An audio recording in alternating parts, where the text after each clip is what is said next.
Welcome to the 5th episode of our SGC series. In the previous video, we learned about the SGC as a structure for shared governance.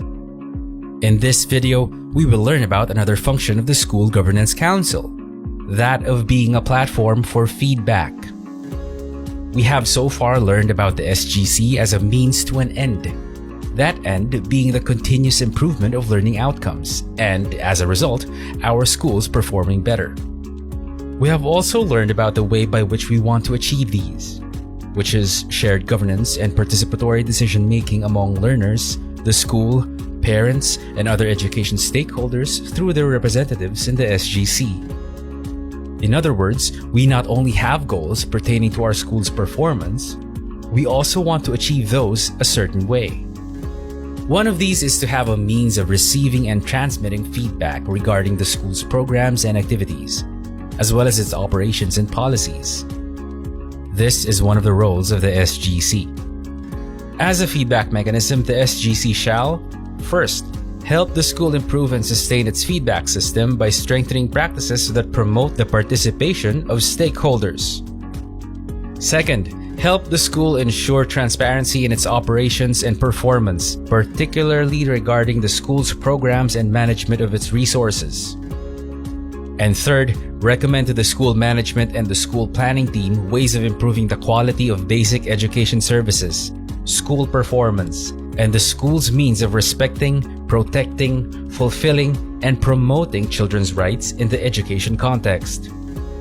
Some of the specific functions of the SGC describe the ways in which it receives and acts on feedback.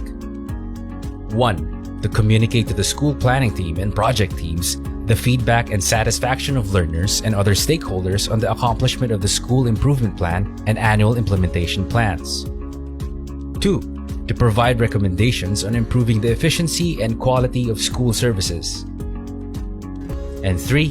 To report on any irregularities or violations of the SGC implementing guidelines. Likewise, roles and responsibilities of SGC members shall detail the ways by which they can receive and transmit feedback. 1. Raise concerns and needs of learners and other stakeholders, including those outside of the school that have a bearing on school services and processes.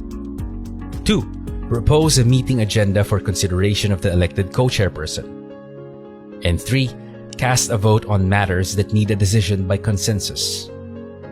Feedback is a means for the school to gauge how it's doing by way of different views and sources. Feedback thus informs decisions and helps set conditions and parameters for improvement. It also helps make the SGC's decisions participatory. To recap the main points of this episode, the SGC shall help the school improve and sustain its feedback system and ensure transparency in its operations and performance. The SGC shall recommend ways to improve the quality of basic education, school performance, and protecting and promoting children's rights. And the SGC as a whole, as well as its individual members, shall be channels for receiving and transmitting feedback. In the next episode, we will learn about assessing the functionality of the SGC. Information about the SGC may be accessed through this link or on the DepEd BHROD page on Facebook.